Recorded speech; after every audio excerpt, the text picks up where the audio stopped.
ओम शांति 17/11/2025 के प्रातः मुरली बाप दादा बोलचे मीठे बच्चे ये पुरुषोत्तम संगम युग है। पुरानी दुनिया बदल अब नई दुनिया बन रही है। तुम्हें अब पुरुषार्थ कर उत्तम देवपद पाना है। प्रश्नों में बाबा बोल रहे हैं सर्विसेबल बच्चों की बुद्धि में कौन सी बात सदैव याद रहती है। उत्तर में बाबा बोल रहे हैं उन्हें याद रहता है कि धन दिए धन ना घटे, इसलिए वो रात दिन नींद का भी त्याग कर ज्ञान धन का दान करते रहते हैं, थकते नहीं। लेकिन अगर खुद में कोई अवगुण होगा तो सर्विस करने का भी उमंग नहीं आ सकता। ओम शांति। मीठे मीठे रूहानी बच्चे प्रति बाप बेट समझाते हैं। बच्चे जानते हैं परम पिता रोज रोज समझाते हैं। जैसे रोज रोज टीचर पढ़ाते हैं, बाप सिर्फ शिक्षा देंगे, संभालते रहेंगे, क्योंकि बाप के तो घर में ही बच्चे रहते हैं, माँ बाप साथ रहते हैं। यह तो ये वंडरफुल बात है। रूहानी बाप के पास तुम रहते हो। एक तो रूहानी बाप के पास मूल वतन में रहते हो, फिर कल्प में एक ही बार बाप आते हैं बच्चों को वर्षा देने व पावन बनाने, सुख व शांति देने। तो जरूर नीचे आकर रहते होंगे।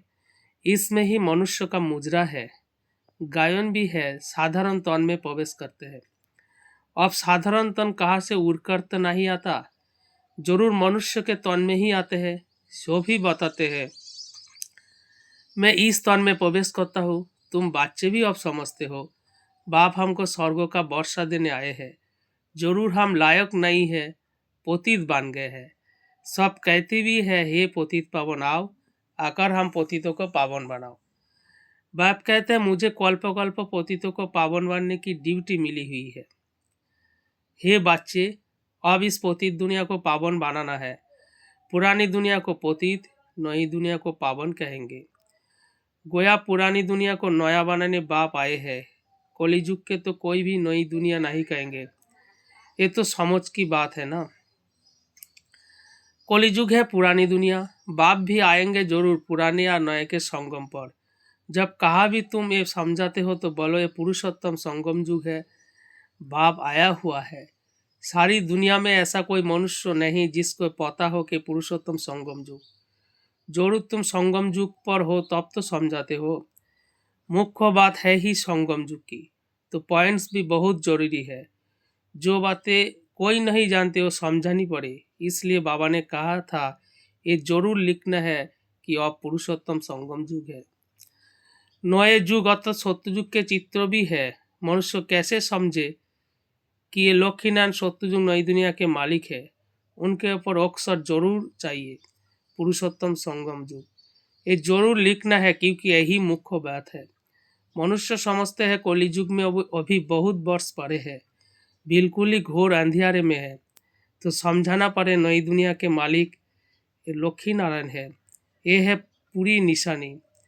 तुम कहते हो इस राज्यों की स्थापना हो रही है, गीत भी है नवयुग आया, अज्ञान नींद से जागो।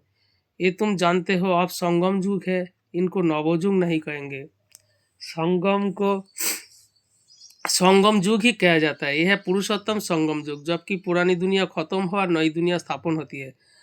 मनुष्य से देवता बन रहे हैं, राजयोग सीख रहे हैं। देवताओं में भी उत्तम पद है ही इन लक्ष्मी नारायण का। ये भी है, ये भी तो मनुष्य, इनमें दैवी गुण है, इसलिए देवी देवता कहा जाता है। सबसे उत्तम गुण है पवित्रता का, तब तो मनुष्य देवताओं के आकर जाकर माथा टेकते हैं। ये सब पॉइंट्स बुद्धि में धारण उनकी होगी जो सर्विस करते रहते हैं। कहा जाता है धन दिए धन ना खोटे, बहुत समझानी मिलती रहती है। नॉलेज तो बहुत सहज है, परंतु कोई में धारणा अच्छी होती है, कोई में नहीं होती है। जिनमें अवगुण है वो तो सेंटर संभाल भी नहीं सकते हैं। तो बाप बच्चों को समझाते हैं प्रदर्शनी में भी सीधे सीधे अक्षर देने चाहिए। पुरुषोत्तम संगम युग तो मुख्य समझाना चाहिए। इस संगम पर ही आदि सनातन देवी देवता धर्म की स्थापना हो रही है। जब ये धर्म था तो और कोई धर्म नहीं था। ये जो महाभारत लड़ाई है उनके भी ड्रामा में नूंद है। ये भी अभी निकले हैं, आगे थोड़ी ही थे। 100 वर्षों के अंदर सब खलास हो जाते हैं। संगम युग को कम से कम 100 वर्ष तो चाहिए ना। सारी नई दुनिया बननी है। न्यू दिल्ली बनाने में कितना बरस लगा। बाबा बोलছে যে तुम समझते हो भारत में ही नई दुनिया होती है, फिर पुराना खालास हो जाएगी, कुछ तो रहती है ना, पोलाई तो होती नहीं।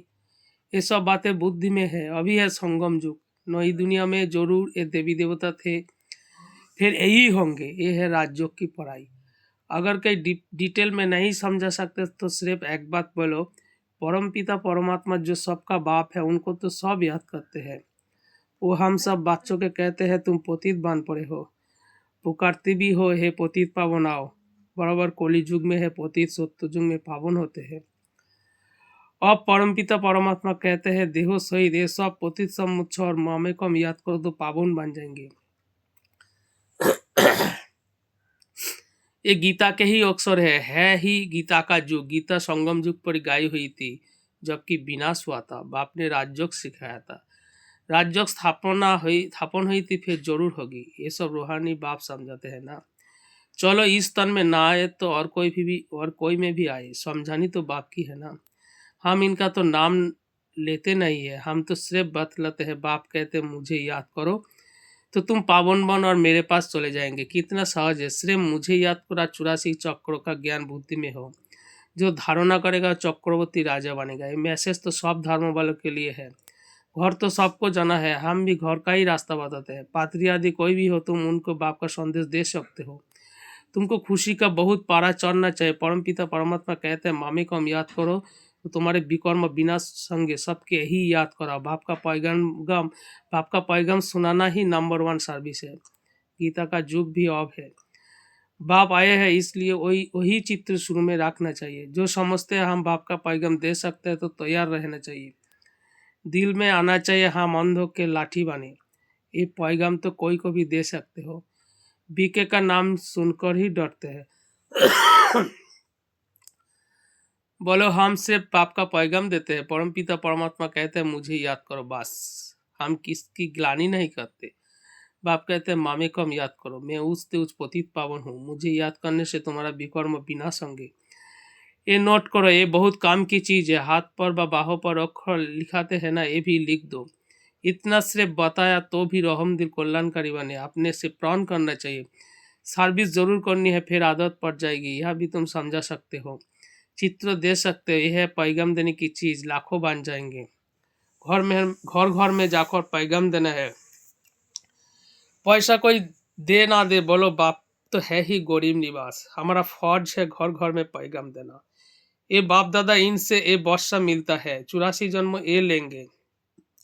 इनका ये अंतिम जन्म है। हम ब्राह्मण है सो फिर देवता बनेंगे। ब्रह्मा भी ब्राह्मण है, प्रजापिता ब्रह्मा अकेला तो नहीं होगा ना, जरूर ब्राह्मण वंशावली भी होगी ना। ब्रह्मा सो विष्णु देवता, ब्राह्मण है चोटी। वही देवता क्षत्रिय वैश्य शूद्र बनते हैं। कोई जरूर निकलेंगे जो तुम्हारी बातों को समझेंगे। पुरुष भी सर्विस कर सकते हैं। सवेरे उठकर मनुष्य जब दुकान खुलते हैं तो कहते हैं सुबह का साईं। तुम भी सवेरे सवेरे जाकर बाप का पैगाम सुनाओ। बोलो तुम्हारा धंधा बहुत अच्छा होगा। तुम साईं को याद करो तो 21 जन्म के लिए वस्त्र मिलेगा। अमृत बेला का टाइम अच्छा होता है। आजकल कारखाना में माताएं भी बैठ काम करती है। ये बैच भी बनाना बहुत सहज है। तुम बच्चों को तो रात दिन सर्विस में लग जाना चाहिए, नींद हराम कर देनी चाहिए। बाप की परिचय मिलने से मनुष्य धन के बन जाते हैं। तुम किसको भी पैगाम दे सकते हो, तुम्हारा ज्ञान तो बहुत ऊंचा है। बोलो हम तो एक को याद करते हैं। क्राइस्ट की आत्मा भी उनका बच्चा थी, आत्माएं तो सब उनके बच्चे हैं। वही गॉडफादर कहते हैं कि और कोई भी देवधारी को मत याद करो। तुम अपने को आत्मा समझ मामे को हम याद करो तो विकर्म विनाश हो जाएंगे, मेरे पास आ जाएंगे। मनुष्य पुरुषार्थ करते ही है घर जाने के लिए, परंतु जाता कोई भी नहीं। देखा जाता है बच्चे अभी बहुत ठंड है, इतनी मेहनत पहुंचते नहीं, बहाना करते रहते। इसमें बहुत सहन भी करना पड़ता है। धर्मस्थापकों को कितना सहन करना पड़ता है। क्राइस्ट के लिए भी कहते हैं उनके क्रॉस पर चढ़ाया। तुम्हारा काम है सबको संदेश देना, उसके लिए जुक्तियाँ बाबा बताते रहते हैं। कोई सर्विस नहीं करते हैं तो बाबा समझाते हैं धारणा नहीं है। बाबा राय देते हैं कैसे पैगाम दो। ट्रेन में भी तुम्हें पैगाम देते रहो। तुम जानते हो हम स्वर्ग में जाते हैं, कोई शांति धाम में भी जाएंगे ना, रास्ता तो तुम ही बता सकते हो। तुम ब्राह्मण को ही जाना चाहिए, है तो बहुत। ब्राह्मणों को कहा तो रखेंगे ना। ब्राह्मण देवता क्षत्रिय प्रजापिता ब्रह्मा की औलाद तो जरूर होंगे ना, आदि में है ही ब्राह्मण। तुम ब्राह्मण हो उच्च उच्च, वो ब्राह्मण है कुक वंशावली। ब्राह्मण तो जरूर चाहिए ना, नहीं तो प्रजापिता ब्रह्मा के बच्चे ब्राह्मण कहा गए। ब्राह्मणों को तुम बैठ समझाओ तो झट समझ जाएंगे। बोलो तुम भी ब्राह्मण है, हम भी अपने को ब्राह्मण कहलाते हैं। अब बताओ तुम्हारा धर्म स्थापन करने वाला कौन? ब्रह्मा के सिवाय कोई नाम ही नहीं लेंगे, तुम ट्रायल करके देखो। ब्राह्मण के भी बहुत बड़े बड़े कुल होते हैं, पुजारी ब्राह्मण तो ढेर है। अजमेर में ढेर बच्चे जाते हैं, कभी कोई ने समाचार नहीं दिया कि हम ब्राह्मणों से मिले। उनसे पूछा तुम्हारा धर्म स्थापन करने वाला कौन? ब्राह्मण धर्म किसने स्थापन किया? तुमको तो मालूम है सच्चे ब्राह्मण कौन है। तुम बहुतों का कल्याण कर सकते हो, यात्राओं पर भक्त ही जाते हैं। ये चित्र तो बहुत अच्छा है लक्ष्मी नारायण का। तुमको मालूम है जगदम्बा कौन है, लक्ष्मी कौन है। ऐसे ऐसे तुम नौकर और भिलनी आदि को भी समझा सकते हो। तुम्हारे बिगड़ तो कोई है नहीं जो उन्होंने सुनाए। बहुत रहम दिल बनना है। बोलो तुम भी पावन दुनिया में जा सकते हो। अपने को आत्मा समझ शिव बाबा को याद करो। शौक बहुत होना चाहिए किसको भी रास्ता बताने का। जो खुद याद करते होंगे वही दूसरों को याद कराने का पुरुषार्थ करेंगे। बाप तो नहीं जाकर बात करेंगे तो तुम बच्चों का काम है, गरीब का भी कल्याण करना है। बेचारे बहुत सुखी हो जाएंगे, थोड़ा याद करने से पूजा में भी आ जाए वो भी अच्छा है। ये धर्म तो बहुत सुख देने वाला है। दिन प्रतिदिन तुम्हारा आवाज जोर से निकलेगा। सबको यही पैगाम देते रहो, आपने को आत्मा समझ बाप को याद करो। तुम मीठे मीठे बच्चे पद्म पदम भाग्यशाली हो, जबकि महिमा सुनते हो तो समझते हो, फिर भी कोई बात की फिक्र आदि क्यों रखनी चाहिए। यह है गुप्त ज्ञान, गुप्त खुशी। तुम हो इनकॉग्निटो वॉरियर्स। तुमको अननोन वॉरियर्स कहेंगे और कोई अननोन वॉरियर्स हो नहीं सकते। तुम्हारा दिलवाड़ा मंदिर पूरा यादगार है। दिल लेने वाला का परिवार है ना, महावीर महावीरनी और उनकी औलाद पूरा ये पूरा तीर्थ है।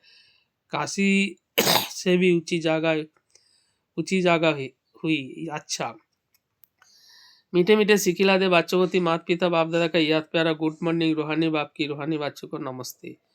धारणा के लिए मुख्य सार, घर घर में जाकर बाप का पैगाम देना है। सर्विस करने का प्रण करो, सर्विस के लिए कोई भी बहाना मत दो। 2 नंबर में बाबा बोल रही है किसी भी बात का फिक्र नहीं करना है, गुप्त खुशी में रहना है। किसी भी देवदारी को याद नहीं करना है, बाप की याद में रहना है। বর্ধনে বাবা বলছে কল্যাণকারী বাপ আর সময়কে हार सेकंड लाभ उठाने वाले निश्चय बुद्धि निश्चिंत भवो। जो भी दृश्य चल रहा है उसे त्रिकालदर्शी बनकर देखो, हिम्मत और उल्लास से रहो। स्वयं भी समर्थात्मा बनो और विश्व को भी समर्थ बनाओ। स्वयं के तूफानों में हिलो मत, अचल बनो। जो समय मिला है, साथ मिला है, अनेक प्रकार के खजाना मिल रहे हैं, उनसे संपत्तिवान और समर्थिवान बनो। सारा कल्प में ऐसा दिन फिर आने वाला नहीं है, इसलिए अपनी सब चिंताएं बाप को देखो। निश्चय बुद्धिमान सदा निश्चंद रहो।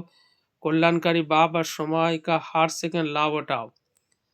स्लोगान होचे बाप के संग का रंग लगाओ तो बुराइयां स्वतः समाप्त हो जाएगी।